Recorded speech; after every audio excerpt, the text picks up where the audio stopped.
Hey, this is Jake the Snake Roberts, and you're listening to Wolfie D live and in color. If you can believe that Wolfie D was wrong, you let the Sin Bodie cut in lines that autograph session. Hey, this is Jimmy Street, host of the Live and in Color with Wolfie D podcast. Hear the life and times of professional wrestler Wolfie D. From his time in the territories with PG-13 to his time in WWE, ECW, WCW, TNA, and more. Nothing is off limits and nothing will be held back. Thanks again for tuning in. Here he is, Wolfie D. Hello, ladies and gentlemen. Welcome once again to Live and in Color with Wolfie D. You know who I am. And of course, you know who my co-host is, Jimmy across the street. What you doing, buddy? I'm just, living across the street. Now, I got to say something funny about this. So I've got a couple brothers, Mason and Jared. Jared is my second younger brother. Is that the one I'm... No, you meant Mason. So okay. Jared's we call him the Plastic Sheik, and he's on my other podcast with me and everything. But gotcha. Jared is now going by Down the Street. So I'm Jimmy across and he's Jared down the. So awesome. It's catching on, man. maybe we can. Was it Mason? We could call him. Well, he's around the corner, or his last name is Mitchell. So. Oh, well. Father James, I'm calling that. Yeah, there you go. Father Mason. I love it. That's so good. Man, we had a blast at the RobCon, man. Yeah, dude. Hey, man, because we've been doing this show for about a year, right? So, yeah. But bro, we haven't been we haven't seen each other. You know what I'm saying? So, yeah, we also haven't been with each other. Thank God. You saw that I caught that, right? I went by that one. You started, and then you're like, "Ooh, that's not going to sound good." Yeah, let's not go down that alley across the street. But let's go across that street. Yes, exactly. So get on the sidewalk. Yeah. So basically, Saw maybe, or maybe another show or something. Yeah. But you kind of dipped out for a minute, and then I was out in Nashville, and then by the time you were back in it, I was already in Virginia, and so we haven't seen each other probably in 10 years, man. And it was just like, but it felt, we know each other now, so it was cool, man. But I got to see how you do a convention. Yeah. First of all, let me say shout out to Charlie, my cousin Charlie. Oh, yeah.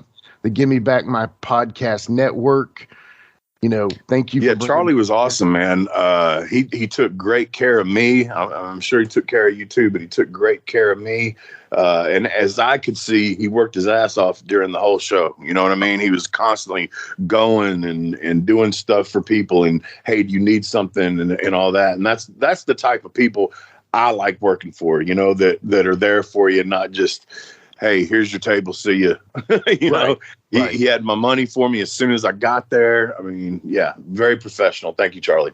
Yeah, Charlie's the man. And here's the thing, not only is my cousin, he's a family member, we're fellow podcaster. He has a podcast called Give Me Back My Action Horror Movies. Go check it out. Wolfie, he says he's going to make Wolfie be on there, even though Wolfie is the Siskel and Ebert for movies you can forget about. Basically, he remembers them as he's watching them, but after that, it's like, that was. I will text Jimmy across the street as soon as I watch something. I'm like, hey, you need to check this one out, Hidden Gem. And then maybe the next day or day later, if he asks me, well, what was the deal? I'm like, I don't really remember, but it was good. That's so funny. So it was good, I promise. I was entertained.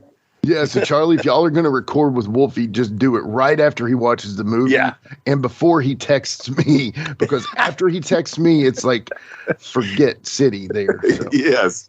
Yeah, but RobCon was cool, dude. Here's the thing, man. I think I've been to one convention. I said that I hadn't been to a convention, but my band played a convention in Nashville that we opened up the show. We covered Blue Oyster Cult's Godzilla. It was like it was a convention just like Godzilla. Yeah, that. I'll play it on the show right here.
No. All right. Yeah. So, so we were doing that, and really, I'd never been in a convention that much too. And man, is that the kind of normal thing in a comic convention? Well, okay, so this is what I had explained to Charlie when we were working out the numbers and all that kind of stuff. Man, when you got basically that thing is a comic, anime, cosplay convention. Sure. And he just happens to, I guess like the wrestling or whatever, and then add those little things in there. You had Jake, you had Butterbean, and then you had me. And I'm sorry, I'm not going to put myself over. I'm third on that tier. So I knew going in that I had been to these types of conventions before. When it's a total wrestling convention, it's one thing because the people are there to see wrestlers. They know you, blah, blah, blah. This type of thing, they, may know wrestling, but they're really there to see the comics, and they're there to dress up. And you saw it. There was a number of people that pretty much paid to come there and dress up and walk around. And because they knew people would take pictures with them, and I was the biggest mark. I was taking pictures with all the ones that had great costumes because I love that cosplay stuff. But it's just different there, and I'm glad that I did the numbers I did as far as sales, because there were some fans that remembered me and stuff like that. But like I said, even Jake's table wasn't a huge line. Butterbean's neither. I mean, it was kids. And we saw some stuff, we talk about this generation and everything, and not, knocking, but I mean, it opened my eyes to a bunch of stuff, man. It really did. Yeah, for sure. And open my eyes was a horrible choice too on some of them, because I wish I could have kept my eyes closed. We've got to get somebody that reads anime, because let me tell this story. So we're sitting at the table, and I don't think you were around. I think you had gone to do the podcast Q&A or something like that. And so this chick comes up, and she hands me this round, I forget, a cross stitch, I think was what that's called. Yes. And she hands me this thing, and it's white, and then in red lettering. I wish I had it in front of me. I can't remember the exact like the at thing. It was a hashtag, and then an at, and then something exclamation something. And so she hands it to me, and I'm thinking, she's just showing it to me, and because she just puts her hands forward and she goes, And I said, okay. And so I look at it, I'm go, that's really cool. Yeah, cool. And I hand it back to her, and she goes, and puts her hand forward again, and she goes, So then I think, okay, she wants me to sign it for her. I don't know what this is, but whatever. I said, this is really cool. You want me to sign it? And she goes, and puts her hands forward again. Like, okay, I'm giving this to you. I said, oh, so you're giving me this? And she says, again, And I said, well, what does this say? And she says, anything you want it to. And at that point, then I'm really blown away. I'm like, what the fuck? And basically, she just walks away after that. Yeah. And so then come to find out, there's some kind of anime language or something like that. So we looked it up on Google, we think. That whatever she gave me says Bad Bunny. I don't know what that means or whatever. If anybody can help us on that, I'd love. And actually, I'll take a picture of it and we'll put it on the links or something. We'll get it in some kind of way. If anybody can read it and tell me what that means, or did she just put a hit on me? I mean, I don't know. No, dude. And here's the thing: I wasn't at that panel. I was sitting right beside you. Oh, okay, I didn't remember if you were there. Well, it was just before I went to that panel, which the panel was cool, man. But they originally had you all set up on there, and it was funny how you were like, well, I would just ask Jimmy. Because the panel was how to do a podcast, and they originally asked me to do it, and I'm like, I'm not gonna know how to do that. That's all Jimmy stuff. All I do is come on here and talk. So I bring the people. I bring the people and the guests and the stories and the talking. And but man, how cool were some of the costumes, man? Oh, no, for sure. There were some super costumes, but here's the thing. There is like a difference in some of those folks. There are some people that really take it to the level, and then there are some people that just wanted to not do that. So if you go to a convention, if you've never been to a convention, and probably half of our listeners have, half the other haven't, but if you ever do, don't feel like you have to dress in this cosplay, but man, is it cool when you do. I gotta say this. My favorite was the Ernest, Josh Blevins. He's a local guy to East Tennessee. I want to give him a shout out. I'm a huge Ernest mark.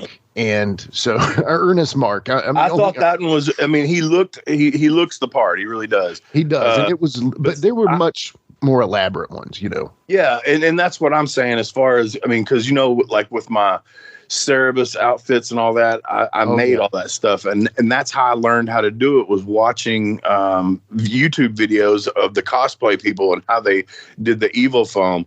So the best costume has to go, for my opinion, was the girl that was She-Ra the first day, and then she was Tila the next day. And man, her stuff was so detailed and I knew what it took to do that. So that was like, wow. But then there were the other ones like the Stormtrooper and the Boba Fett. And those looked like, to me, I don't know, but I don't think they probably handmade some of it, but I think they bought a lot of it. You know what I mean? So Head Chomper girl, what was her deal? Oh, what game was that? I don't know. I can't lie. I don't remember. It might have been My Hero Academia or something. But there was some really good ones. And then the girl that was the Super Mario princess. Yeah, that was great. Very good too. Great. But you're right. The Star Wars characters really were great. They were they were definitely high quality products, no matter if they made them or whatever they put together. Boba Fett looked like Boba Fett. I think there was like a guy walking around that was like he was kind of like balding, and I said, that guy's killed 15 people today. That was the guy that was with the tall chick that was and I was like, what is that gimmick? What is that gimmick? And then we talked to her, and we found out what you said, the Watchers or something. The Watchmen character. If you haven't watched that show on HBO, the movie, I highly recommend. I'm sure you've seen the movie. You just don't remember. It's fine. Yeah, it's possible. but seriously, that dude had a crazed look in his eye. And it turned out he was actually just this really soft-spoken dude. But the look of him, he almost looked like, I don't know, I don't know how to say it other than like a serial killer, You just and hey, what about, man, the food, man? They came around and to all the people at the booth, and there was that, I don't remember the guy's name. He came around, he ran the show. Yeah, we call him Prune, but it's Jason Pruitt's his name. Okay, his food was phenomenal, and there was something I had not heard of, and to this day I still haven't tasted it. But Butterbean told me it was awesome. I'm taking Butterbean's word on food, and you said it was pretty good. I don't know that you had one there, but me and you ordered the shepherd's pie, which is one of my favorite dishes that you just don't see normally.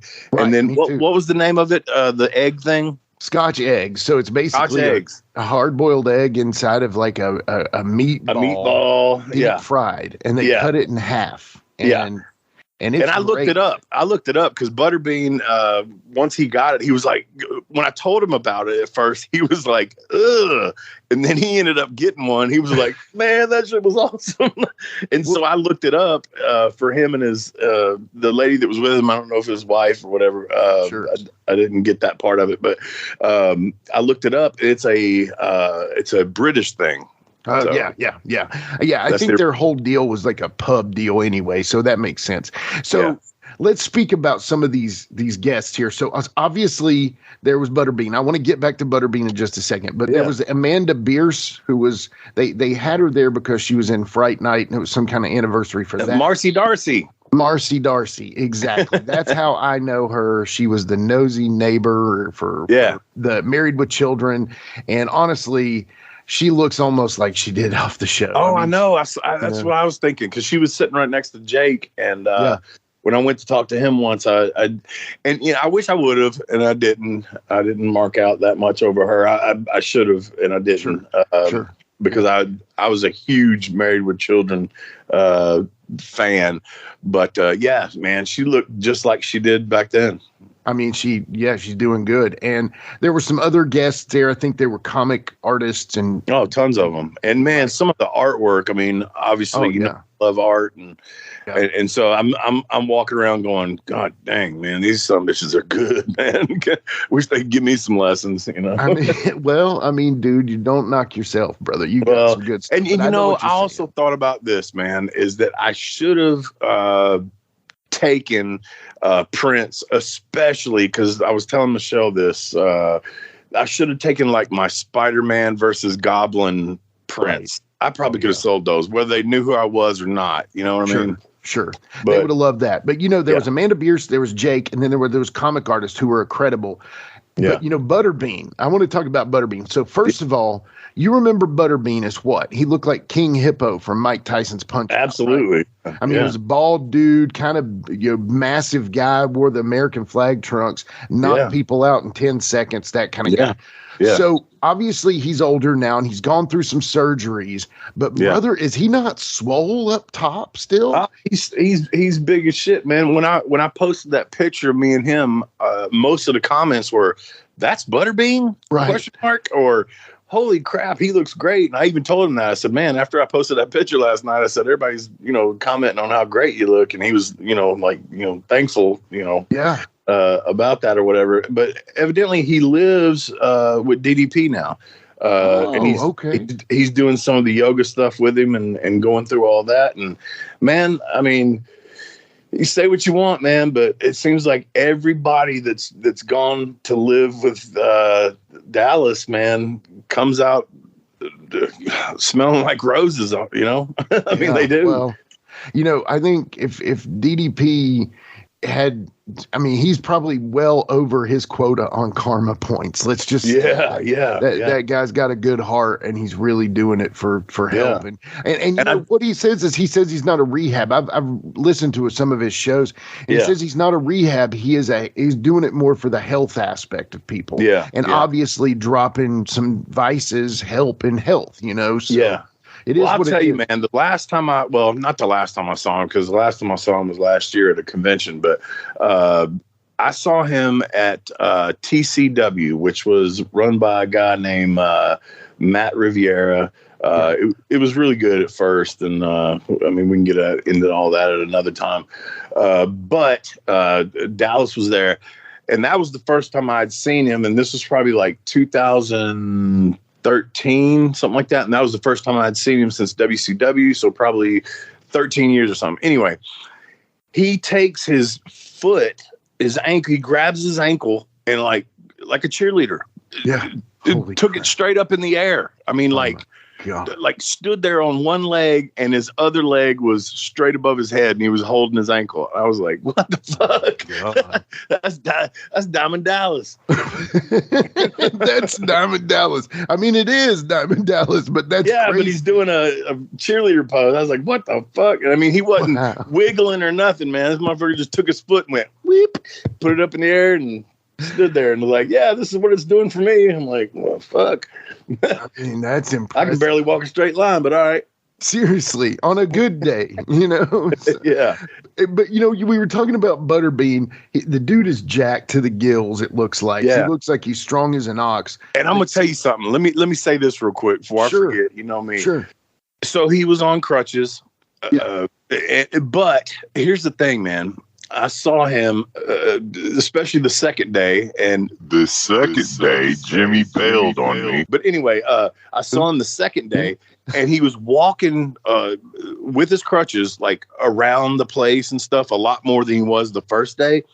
And I promise you, when I watched him walk with his crutches, because he wasn't doing the 2 crutches forward, sling your body weight, 2 crutches forward. He was doing like a walk with each crutch, like separately, if that makes sense. If you can see my body right now, he was doing it, and it looked like he was training. I swear to God, I thought, because he's a boxer, you know, and he's used to grueling training.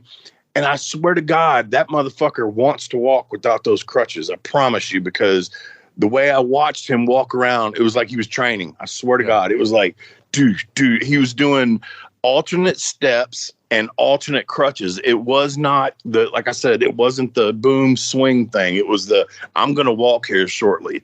Right. That's just what I saw. And I was like, that's determination, man. I know, that's very perceptive, actually, Wolfie D, because honestly, I noticed that he was walking funny with him, but I guess I didn't pay enough attention. But man, that's a good point, because I did notice him kind of walking funny with him. It was like something that you would, like you said, boom, forward, boom, forward. Right. No, this was different, and that makes a lot of sense. Yeah, he was doing it in a walking fashion, but he was also doing it like almost in a running fashion, just slower. He was every step he'd take, I know in his brain he was going, I'm gonna walk. I could just see it. Well, hey, that's very cool. And the other thing, there was, I know we've spoken about him already, but the other thing is we got to talk to Jake the Snake Roberts. Absolutely, man. And that was super cool. Again, the second day when Jimmy wasn't there, Jake comes over to my table and he goes, "Hey man, when are we going to do the thing?" Because I had talked to him the day before about doing the podcast, and he almost kind of blew me off. You know that, right? And, he remembered me and stuff. But I said, "Hey," and I'll put this out there. Sin Bodie is the one that kind of talked to him because they're great friends and stuff. And I said, "Hey, Jake's going to be at this thing. Can you get him to do the podcast with me?" He's like, "Sure." And he talked to him. He called me and he goes, "Yeah, he's good." So I go to Jake and I say, "Hey, did Sin talk to you?" And he was getting a phone call at that time. And he goes, "No, man, no, he didn't." And he goes, "I got to take this call." And he walks off. So I thought, okay, I'm not going to. And I even told you, I said, "I'm not fucking with it no more. I'm not begging no blah, blah, blah." So anyway, next morning, he comes up, he goes, "Hey man, when we doing the thing?" Yeah. I said, "Whenever you want to." So we hooked that up. And then the other funny part was that night, they showed his movie. What is it? The Resurrection of Jake the Snake, the documentary. Yep. And I was supposed to be the person that introduced him. And then Jake didn't want anybody to be the mediator. So basically I was just going to go, "Ladies and gentlemen, here's Jake the Snake." Boom. And I leave. So the convention's over at 6:00. That thing started at 7. They show the movie, and then after the movie's over, would have been close to 9:00. Yeah. I get wind that Jake had left, and I was like, I'm not sitting around here. I know Jake, and he's probably not coming back. And I made the right call because he didn't come back. So he didn't do the Q&A, and I didn't stick around, and I'm glad I didn't. But I'm super glad that we got the interview because it was so cool, man. That dude is something else, man. Well, let's play it for the people. You want to do that? Let's talk to Jake the Snake. I love it. We'll be right back after these messages. It's winter, and you can now get almost anything you need for the coldest months of the year delivered with Uber Eats. What do we mean by almost? Well, you can't get a ski slope delivered, but you can get dish soap delivered. Sunshine, that's a no. But a bottle of wine, that's a yes. A snow angel, sorry, no. But angel hair pasta, Uber Eats can definitely get you that. Get almost anything delivered with Uber Eats. Order now. Alcohol and select markets. Product availability may vary by region. See app for details. Hey folks, to get your official Live It in Color with Wolfie D merchandise, go to ProWrestlingTees.com/Live Wolfie D. Check it out.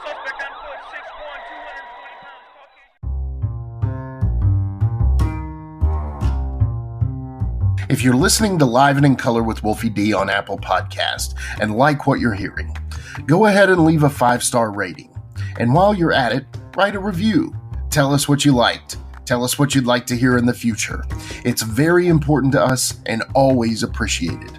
Thanks again. And we're back.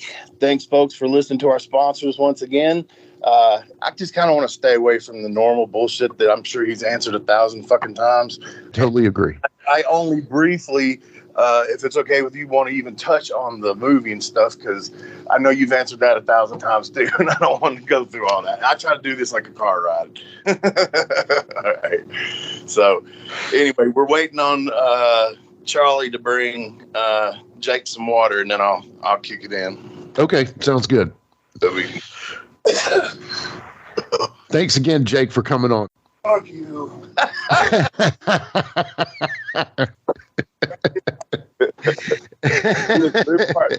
his cousin is that guy, Charlie, that runs it. And he was here yesterday, but he had to go home. So now this is where we're having to do it all. He said, that's good you had to go home.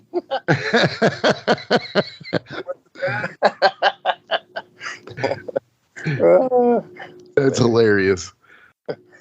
Same old Jake. Stupid. I don't know where it comes from. I don't think of this shit, I'll tell you that. If I think of it, then I have to take responsibility. So fuck that. So you said you're Atlanta. You still with Dallas? You still live in? Oh, okay. We got my own place. Oh, I had lived with him in 7 years. oh, it's been. Oh, I didn't know. Yeah. You know, the last time I saw you was, remember that kid that had the money that was running those shows out in Missouri, Matt Riviera? You remember that? Yeah. I saw you at that show, and then before that was WWF when you was an agent. Yeah. Yeah. I sent you guys all over that fucking building. Look good. Yeah. Yeah. At least you were part of the show. That's right. That's right. Thank God for Ron Simmons. But Cornette's the one that got us that gig. I know a lot of people hate him, but he's always been good to me. Doesn't matter. So I got you a big one right there, right behind you, Jake. This gives you some extras if you need it. I got a big one. Wolfie D's got a little one.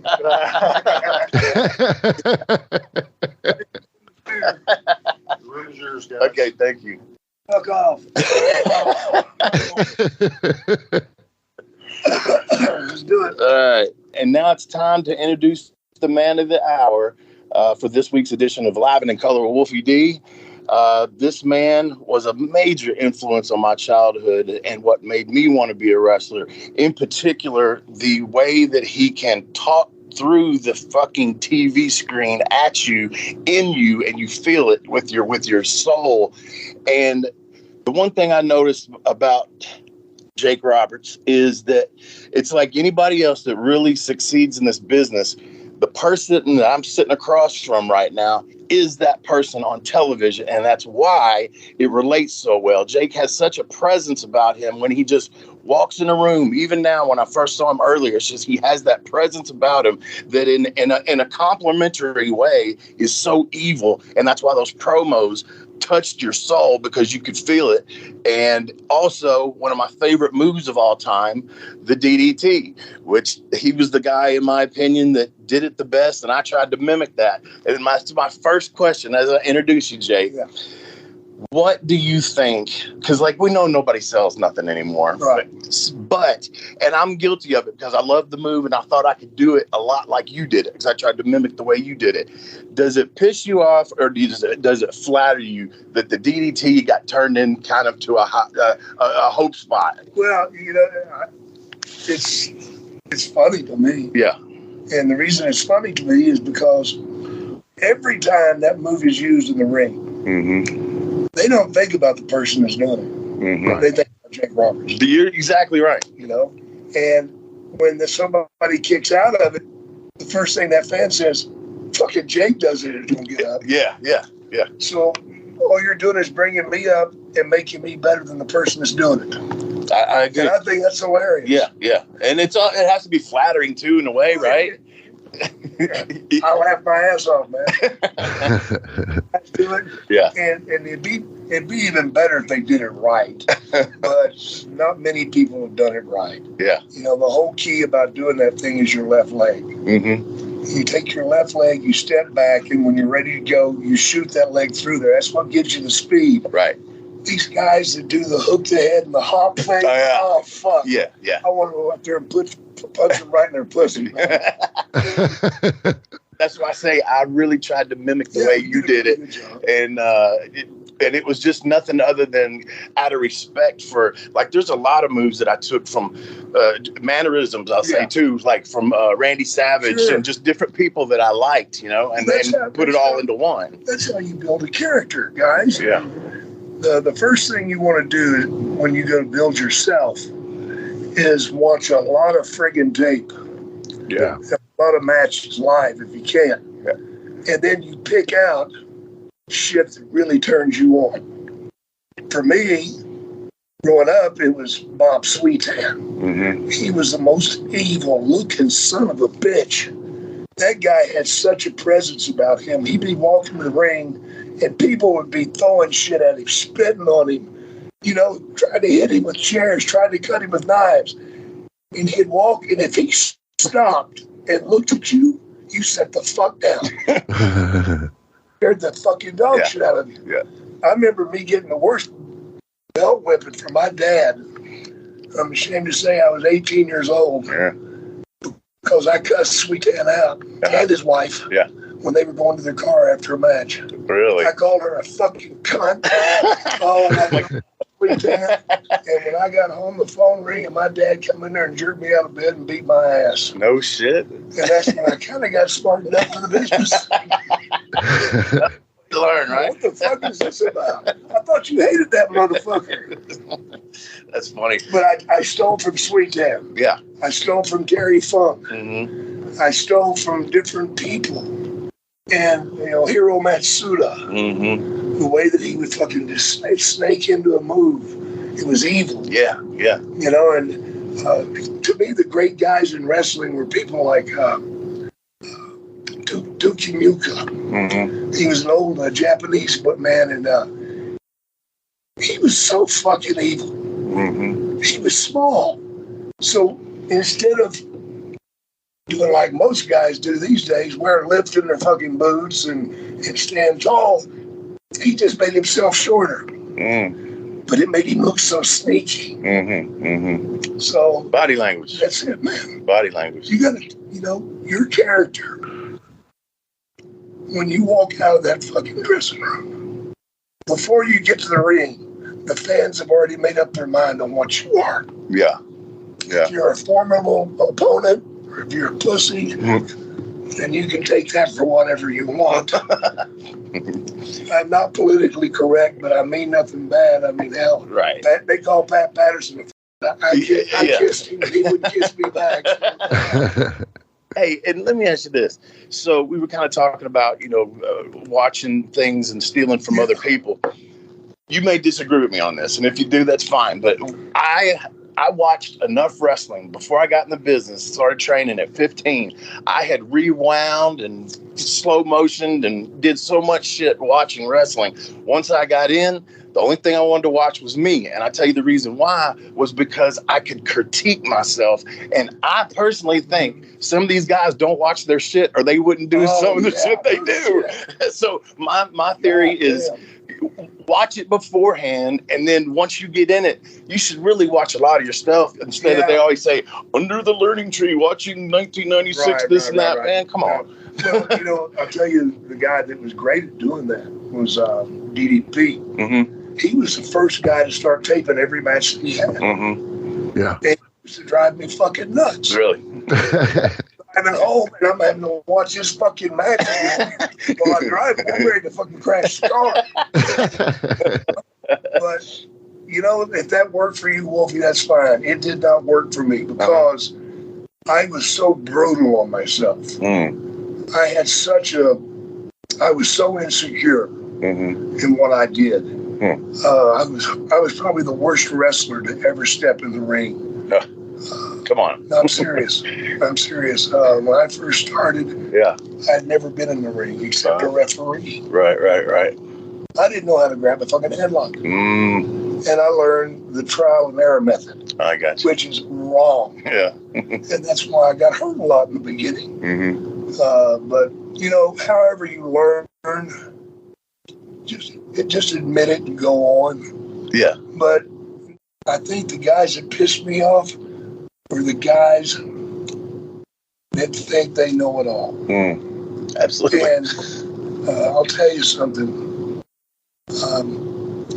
Jack Briscoe once told me, says, Jake, if you ever think you've got it down, if you ever think that you've had the perfect fucking match, go to the locker room, take your tights off, take your boots off, put them in a pile, and set them on fire.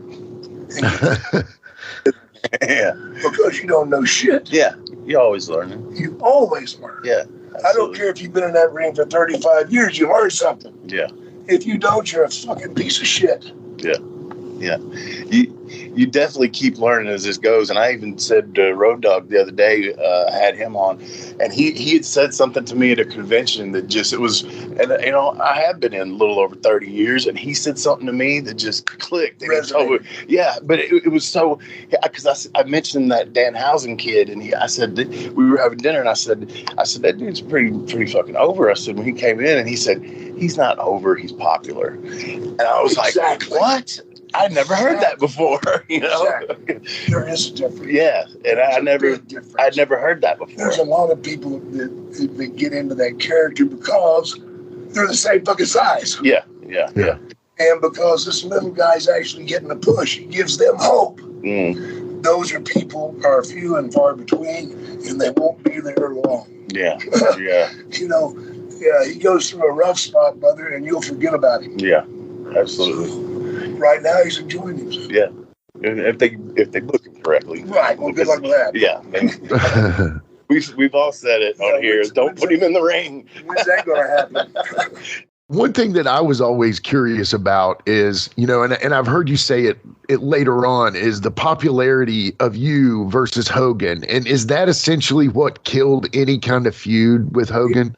Yeah, we shot an angle, and I remember DDT Hogan on the set, and it split his head wide open. Oh, Lord. So I go back through the curtain, and Vince grabbed my arm, and he goes, now stand right here. He said, in about 30 seconds, they're going to start chanting, Hulkster, Hulkster, Hulkster. He's going to come to his feet. He's going to rip his fucking shirt off. He's going to sling his fucking head side to side looking for you, and you guys are going to make money for the next year. I'm like, fucking right. Sounded good, right? Well, 30 seconds, 45 seconds, a minute. Hogan's waiting for the people. Yeah. And then they started. DDT. Oh. DDT. Vince looked at me and he goes, you're fucked. Oh, shit. It'll never happen. Wow. I didn't know We wrestled twice. Sold out both places, turned people away. Montreal, which was hard to sell out, and the Civic Center in Providence, Rhode Island. In both places, it was 70-30 Jake. Yeah. Vince said, that's the end of that. And it's simple. I mean, I was pissed off at the time. It cost me millions and millions of dollars. Yeah. Fans did. Cocksucking bitches. Honest. But reason being is Vince didn't care how many people he drew in a house show. His money was made off television. Yeah. And marketing. Yeah. How many Jake fucking dolls were there? Right. One. Yeah. How many other Jake products? Zero. How many Hogan products? Hundreds. They did not want to get stuck having a warehouse full of Hogan and Jake Saliano on one fucking t-shirt. Yeah. So that was the end of me. So my job became what? My job became going to the B-town or the A-town, whichever one Hogan wasn't in, and putting the heel over to get him ready for Hogan the next time. A bad spot to be in, but it wasn't the money spot that I deserved. Yeah. And that's what I always Yeah. Let me ask you this also, since, you know, Randy's a popular topic on our show because that's one of Wolfie's main influences and favorites as a child. Tell me about the prep. Is it true about his prep before a match? And did that drive you crazy? Talking about Randy Colley. Randy Savage. Oh, the other Randy. Okay. Is it true about his prep before a match? And did that drive you crazy? No, I had fun with him because I fucked with him. I'd go line up a bunch of shit with him and not do any of it. Which drove him nuts.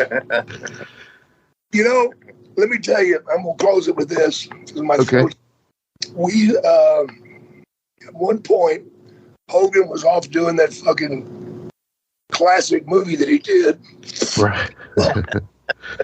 And the really good one, you know.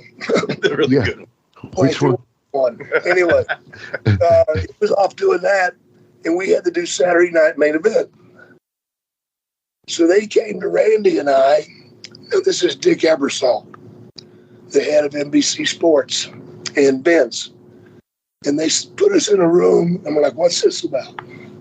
They said, guys, no one has ever had 3 commercial breaks. Wow. Still been in a match on Saturday Night Main Event. Tonight, you're going to do that. Also, tonight, if the ratings fall at any time during those segment breaks, you'll find yourself in fucking Poughkeepsie doing local television again. Wow. Now, what did Randy do? He fucking lost it. Yeah. Oh my God, we got to do we got to do this, we got to do this. No, Randy, we don't. That's the wrong thing to do. Do what got you to the dance. That's what the people expect. What got you there? That's what you show them. If you show them some freaked out bullshit, they're not going to get it anyway. Yeah. But we went out there and we held our ratings through the whole fucking thing. His father later came to me and said that was the greatest match of Randy's career.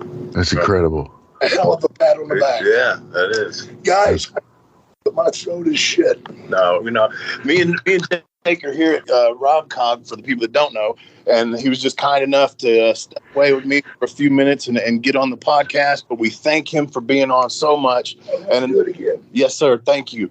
And with that, this is Wolfie D, and you're listening to Live and in Color Wolfie D.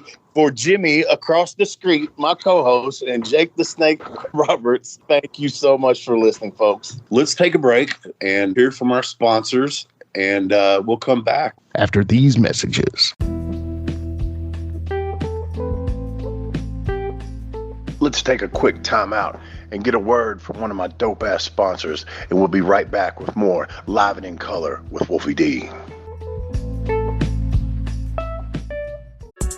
We got another day of NBA action. And with FanDuel, every night is a watch party. So it's time for your FanDuel crew to make their bets. So, what's the move tonight, gang? You know that new customers who bet $5 get $200 back in bonus bets if you win. Woohoo! We're heating up, fam. You just can't miss tonight. Bet all the stars with all your friends and make every moment more. Only on FanDuel. New customers bet $5, get $200 back in bonus bets if you win. Make every moment more with FanDuel. It goes down in the DM. It go down in the DM. 21 plus and present in Iowa. First online real money wager only. $10 first deposit required. Bonus issued is non-withdrawable bonus bets that expire 7 days after receipt. See full terms at FanDuel.com/sportsbook. Gambling problem? Call 1-800-BETS-OFF. Here in New Zealand, the sun is shining, but it doesn't just brighten your mood. It helps you squeeze more out of every day. More trails to traverse, more connections to be made, more treasures to be discovered, and more meals to fall in love with. So if you seek the sun and then some, you'll find it all here in New Zealand.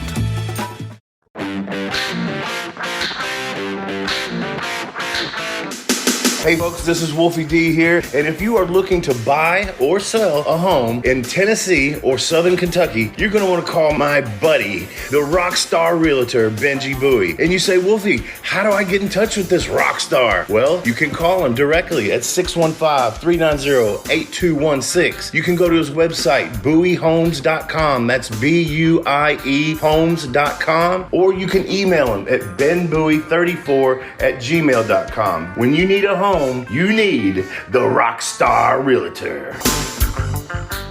Benji is a member of Exit Realty's Garden Gate team in Gallatin, Tennessee. So, okay, we had our issues getting him the first day. Jake actually had, I think, a hospital visit on this trip. Yeah. And then he ended up leaving. And then after our interview, he actually went to sit down in his chair at his booth, and I guess the chair broke, and he took a bump and hit his head, and he had to leave.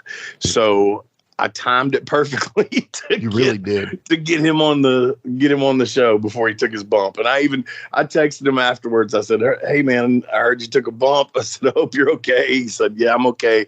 And he actually said he will come back on the show anytime. And he said, he texted after that. He said, "I mean it," with a couple of exclamation points. So we're going to have Jake back. Yeah. And, we do apologize that it was a little bit shorter. We were promised a little more time than that. But the problem is Jake's voice right now. I mean, he has COPD. He's on oxygen. Jake's voice has always been raspy, but it was really bugging him that day. And, obviously, dude's a legend. Dude's a goat. Dude's one of the greatest of all time. So we were happy to talk to him for 5 minutes, much less the 20 minutes we got him for. But, talk about, so obviously, yes, I had to leave the next day. So I came up on that day, Saturday, hung out with you and left. Thought we might get Jake that day. Unfortunately, didn't happen. I had to come back. I had some things that I had to do on Sunday. And then you called me that morning and you're like, "Hey, it's happening." And I'm like, and my wife is like, "I'm so sorry."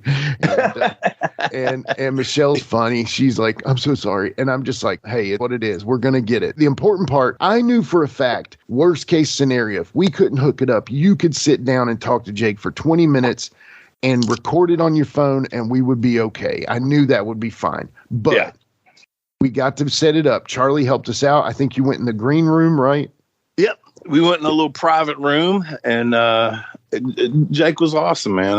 I can't say enough about how cool he was that day. Like I said, I wasn't going to say anything else about it after the first day because I didn't know where his mind was at. And hell, it's been years since I've seen him. But he came to my booth and said, "Hey, when you want to do this?" And I said, "Hey, whenever." And then I got with Charlie and, "Hey, can we get a private room?" And Jake's like, "Let's go." So we did it. And man, just what a great interview that was. And as I said at the beginning of it, man, Jake just has this presence about him, man. He really does, man. It's almost, and God, not to be Marky Mark, but he's a little intimidating, man. He really is, man. As I said at the beginning of the interview about, man, his interviews and how he touched your soul, and just his presence just gives you this, this dude is somebody, you know what I mean? It's crazy. It's crazy. It is. And when I met him on the first day because I wanted to get something for my brother autographed. Jared had a vintage LJN Jake the Snake poster. Yes, I remember that, yeah. And Jared's birthday was recent, so I got his autograph from Jake. And I met Jake, and, I wanted to be, like, respectful, but not seem like a total goofy mark. And I think I landed somewhere in the middle.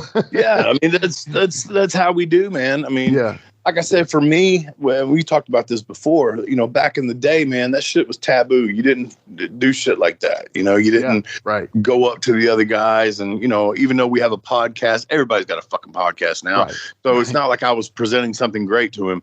But for him to do that for us was really cool, man. And to come on and, hell, yeah, I'll tell you the greatest part of that interview, man, and I even told you this afterwards, Jake the Snake approved of my DDT. So. He did. And y'all, of course, you heard that. Obviously, Wolfie's head couldn't fit in the door when he got home. Yeah. Because, I mean, if the creator of the move says you do it good, then hey, guess what? Yeah. You do it good. So yes, absolutely. Go find some PG-13 matches, Wolfie D / matches where he does a DDT, and you'll see that it is Jake approved.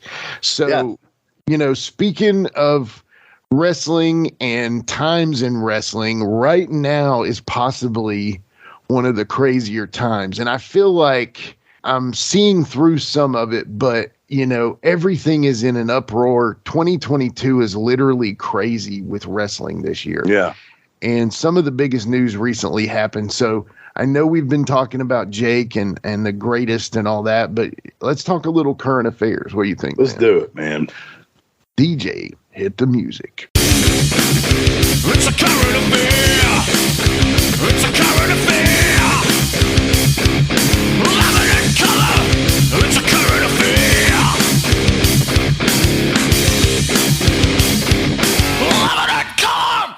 All right, we're back with current affairs. And Wolfie D, I'm going to kind of build on this one. So the first one is obviously going to be one of the smaller. The first one is going to be not as important. We'll build to the finale. So we're booking a card here. We're booking a card. Opening match to the main event. So on Monday night, Braun Strowman returned to Raw in the biggest no-brainer that I've ever heard of. As much as rehiring Road Dogg, they brought Braun Strowman back. That's just a no-brainer, right? Mm-hmm. Yeah, I mean, dude's a great worker, and look at him. I mean, right. That alone, man, you could do something with that guy. If you got any sense in how to book anything, you could do something with a person like that. I mean, like you said, no brainer. Is it hard to book a giant after a while, though? Do you just have to stay creative with it? Is that? I don't think it would be hard at all. I mean, like I said, look at the guy, man. I mean, there's right. If you got any wrestling sense at all, you can figure out something. Yeah, exactly. So that explains why when the writers had nothing for him, they let him go. So it makes no sense, but whatever. So, yeah. I saw a funny thing. There was I think Mike Jablonski posted it on Facebook, and the picture showed him in his picture. He's talking to somebody, and they say, Braun Strowman, we saw you return to Raw recently. And he was like, yeah, because that control your narrative pays dick. And yeah, that's the thing. He had he was trying to do his own thing, right? Yeah, he was working with EC3, who is also kind of a rogue guy. He does some stuff on his own, and they were doing their own promotion. And I just think after a while, it gets tired of probably pouring out money, and you want to bring in some. It's so hard to do, man. Like I said, I've seen so many of these, people with money or one person that's over that wants to start their own company.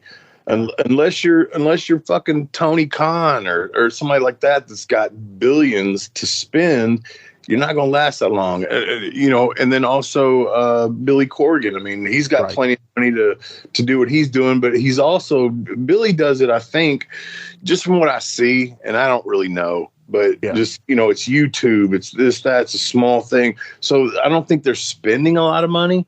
Right. But you know what I mean? It's you cannot compete with Vince, man. I keep saying that. It's like trying to, which we've seen a bazillion times too. Who's going to compete with the NFL? When people think of football, they think NFL. When people think of wrestling, they know WWE. They know Hulk Hogan, Stone Cold, The Rock. That's mainstream shit, man. And you're going to have your little niches. The guys that came into the Ric Flair Battle Royal, was it GCW? That might last a minute, but it's not going to take over anything. It's just not. And that's not knocking anybody. That's just how it is. I'm sorry.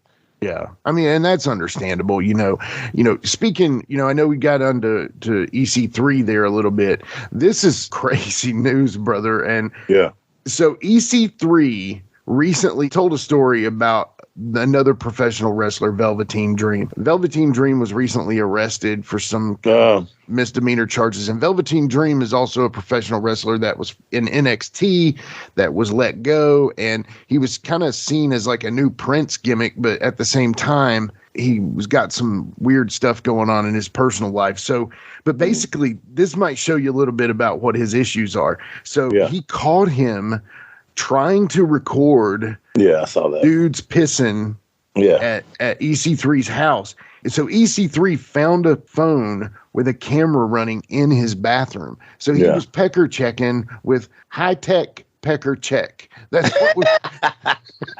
what I mean, you've heard of the pecker checkers, of course. That is the newest term again. We keep coining shit, man. High-tech pecker check. I love it. I love it. We'll see that on pro that could actually replace the term dick pic. Yeah, well, I mean, seriously, high-tech pecker check. It sounds much better than dick pic. I don't know. Well, you know, at the same time, but what do when we hang up, bro? I'm gonna send you a high-tech. No, don't. It's okay. We'll just leave it alone. You can call it whatever you want. Just don't send it. So, send it to your Michelle there. So I want that to be like in a rap or something. Okay, well, high-tech pecker check. You're a rapper, bro. You're a rapper, so hook it up. So, okay, what would you do, bro, if you were having a party at your place and you saw this? I mean, like, seriously, what would you do? I would probably helicopter right in front of it. Yeah. I would sling my high-tech pecker check in front of the camera, side to side. Yeah, that's probably what I'd do. Okay, you would go for the helicopter. I get it. I just might have whizzed on the phone, you know, hit the camera a little bit and ruin his phone with pee. Yeah, just urine-based, assault there. Okay, well, anyway, that's the EC3. That went way out of line. It did, and we're sorry, and we're bringing it back here. So there's 4 major points I'm making today on current affairs. The third one is obviously MJF is back. He came back at All Out.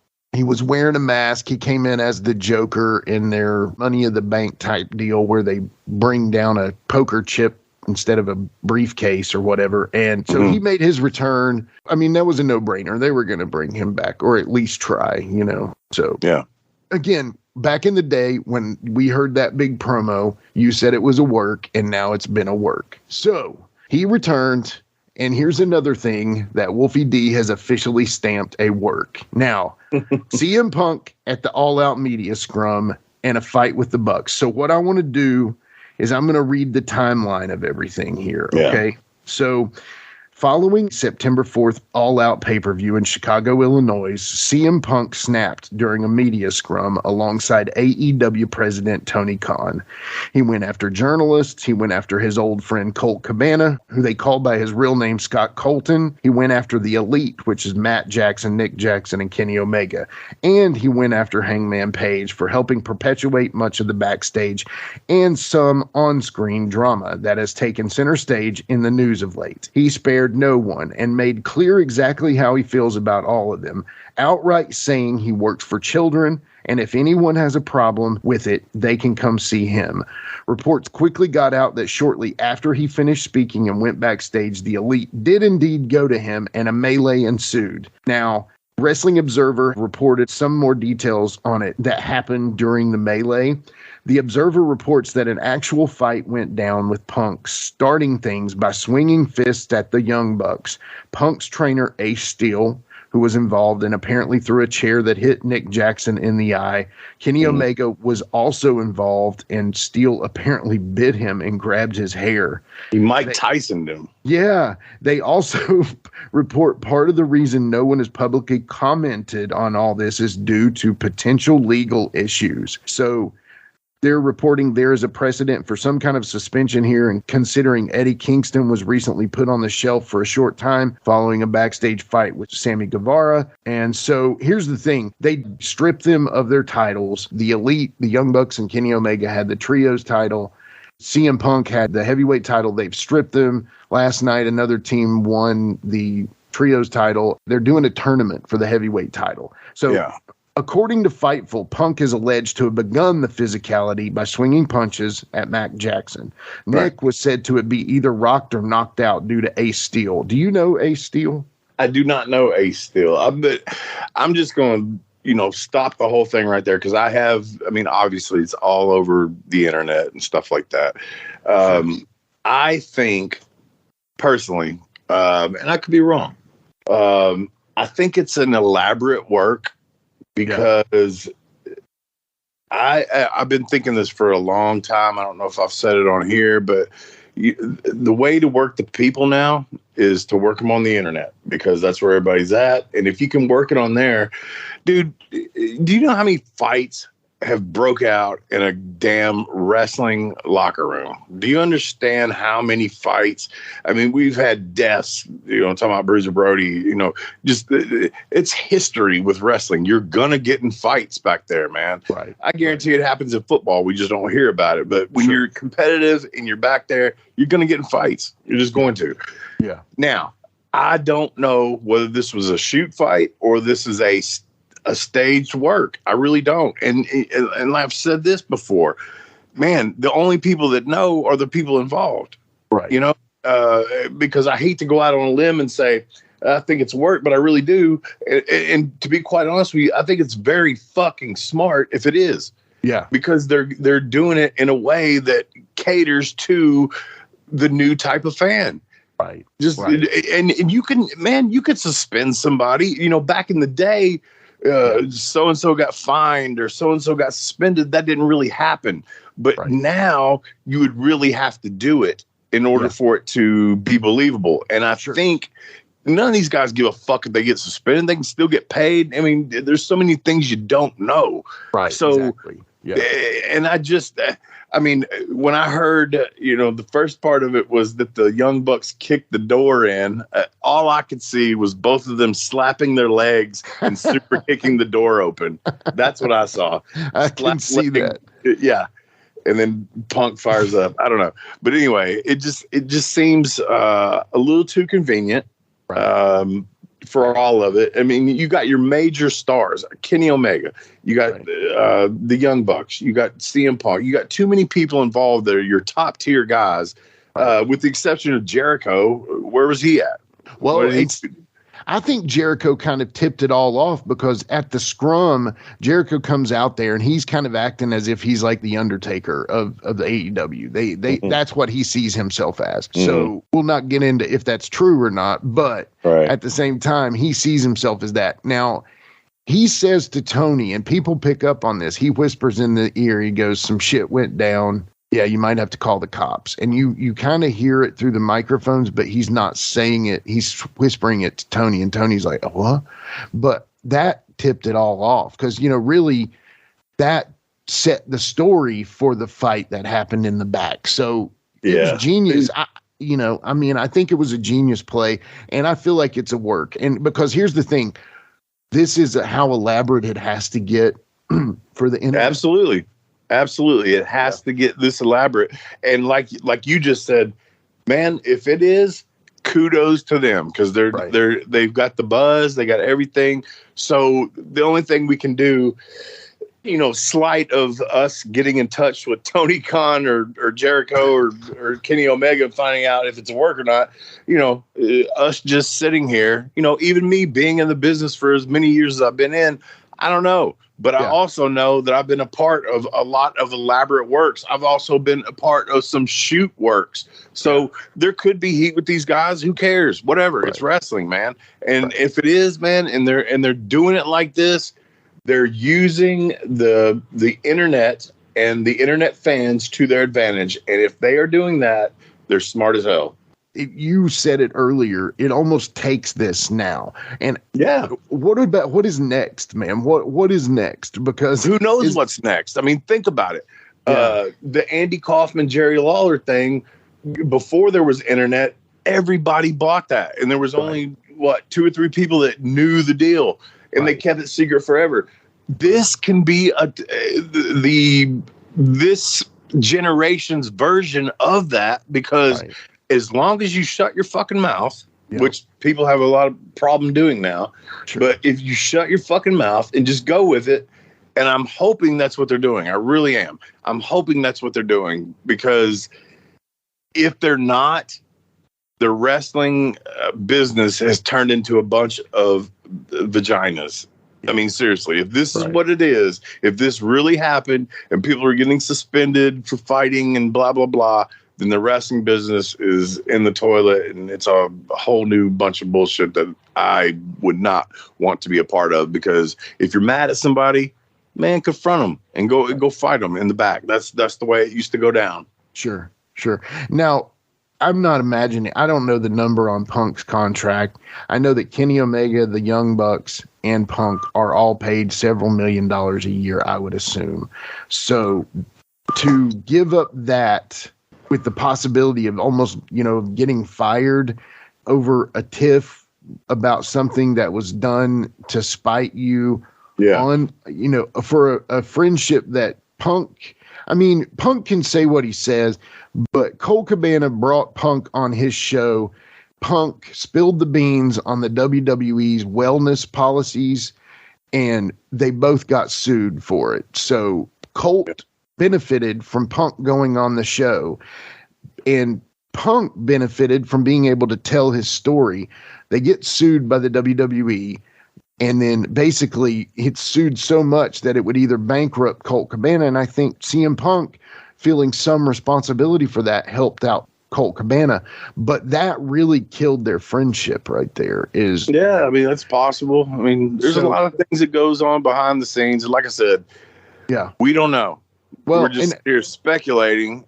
I can tell you from my experience what I think could be the possibilities, but I don't know, and nobody knows except the people that are involved.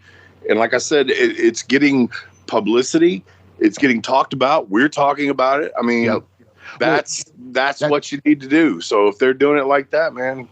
Yeah, I mean, that's the point. We were talking about how WWE is kind of curbed them off there, knocked them down, said, okay, hey, you beat our NXT, but now we're really kind of, working man to man here. And WWE got Triple H and running it, now has Road Dogg, Shawn Michaels, all these people are running it, and everything is starting to kind of make sense with their matches and stuff. So, so AEW is going to have to do something to calm that down to stay competitive. And why not pull the most elaborate storyline this side of the Andy Kaufman deal, So yeah, and I can totally see it, man. I mean, again, I can't say.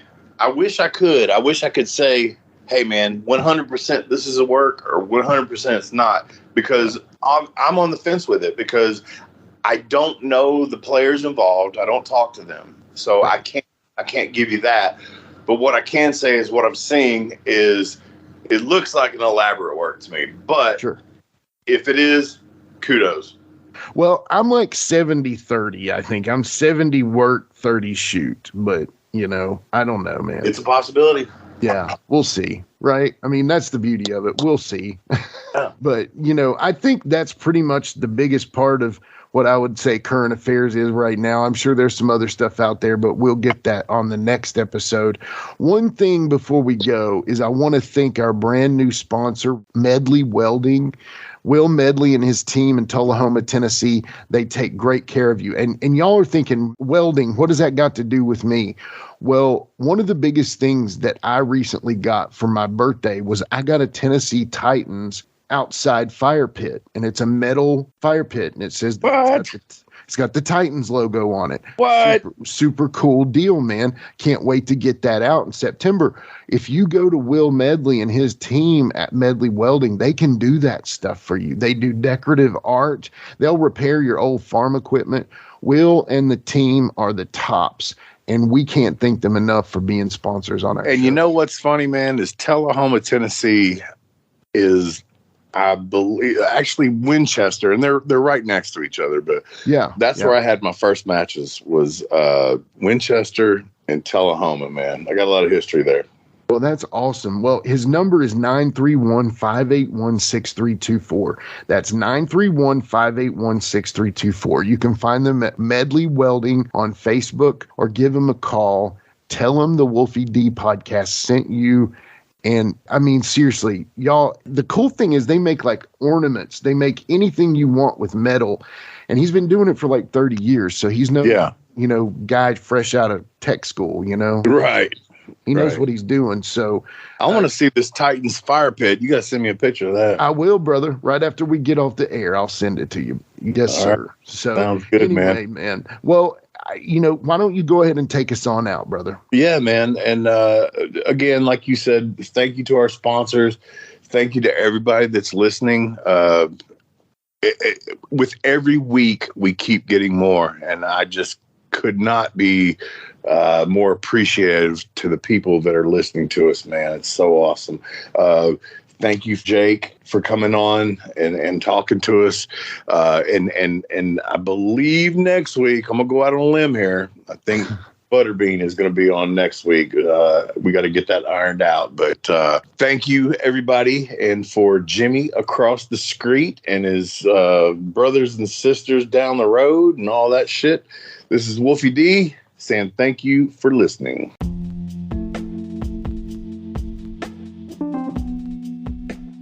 And now a word from our sponsor.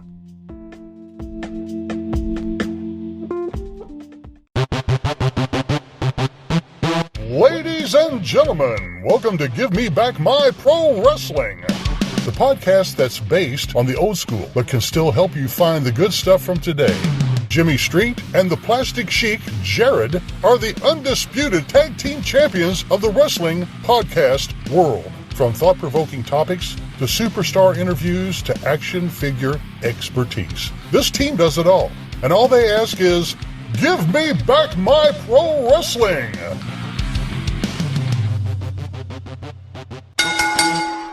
Every other Thursday, wherever you listen to podcasts.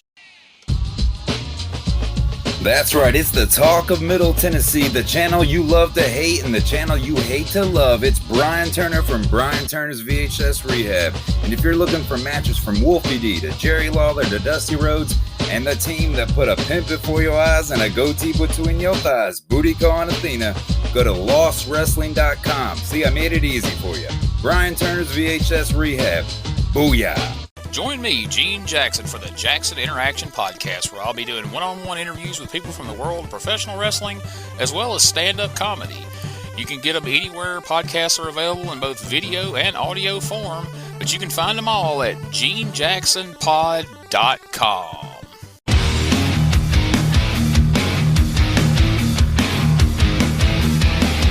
Hey everyone, this is Shane from Insane Shane's World. I release wrestling figures of enhancement talent, mid-card wrestlers, and wrestlers that you never thought would have a figure available. So if you're interested in adding a really cool and rare figure to your collection, then don't hesitate to contact me at shamtheman73@gmail.com. That's SHAMtheman73@gmail.com. You can also join my Facebook group. Just search Insane Shane's World.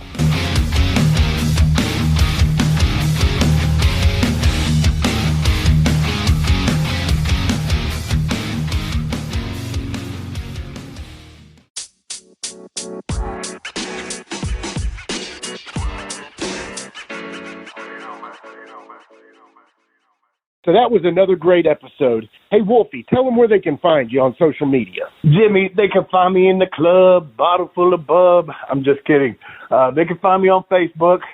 My personal page is Warren Wolf, WOLFE. I'm on Instagram at WarrenWolf13. You can always find us on Facebook, Twitter, Instagram, and YouTube at Live Wolfie D. Here's the thing. Wolfie always has offers for his autographed photos. He has a selection of some awesome photos from throughout his career that he will autograph and personalize any way that you want him to. Just contact him either directly at his personal Facebook page or through any one of our other pages, and we'll make sure you get in contact directly with Wolfie. Get those photos, right, Wolfie? Yeah, I've got some good stuff on there, to help with the podcast. Folks, if you can't get out to a show to meet Wolfie D, there's nothing like that, especially for the fans of PG-13 and Wolfie D. And before we go, you can always find me, your host, Jimmy Street, at James Rock Street on Twitter, Instagram, and YouTube. And hey, Jimmy, before we go real quick, I just want to add in there, from the bottom of my heart, I really appreciate, first of all, the work you've done for this podcast. You have worked your butt off. Secondly, the people that are liking the page. Beyond that, even more, is the people that are listening, and we really appreciate that. Yeah, and remember, guys, the podcast drops a new episode every Monday at noon, and our past episodes are streaming now on demand on all major podcast formats. Thanks again. I got a cap for your dome. He got a cap for your dome. I got a cap for your dome. He got a cap for your dome. He got a He got a cap for your dome. And here we go. The original white boy that came out sagging, not bragging, don't be hating, cause I'm spitting the truth. Still livin' in color. Plum rush your mother, utilize a hubcap, unlike any other. Back in the day, I was NOD, and I was P to the G, plus the 1 and the 3. In case you forgot, they call me Wolfie D. Been cloned and copied so many times, tired of suckers taking credit for what is mine. You know who you are, without me name dropping. Wrestling's first white boy coming out hip-hop. Been doing it like this since 92. Laid low for a while and you thought I was through. Listen real close to these rhymes that I've injected. This shit's so sick it makes your ears get infected. Mad skills, no faking, there is no one great. Cause I'm bringing more folks than Obi-Wan or Vader. Not here to play games, so you better beware. You don't like me, so what? I really don't care. Like time I keep ticking and I can't be stopped. You sucker step to the side unless you wanna get dropped. When my finish, I'll straight knock you out. Please allow me to tell you what it's all about. I'm gonna wind it up, then I'm driving it home. It's Wolfie D, baby. I got a cap for your dome. I got a cap for your dome. He got a cap for your dome. He got a cap for your dome. This has been a James Rock Street production.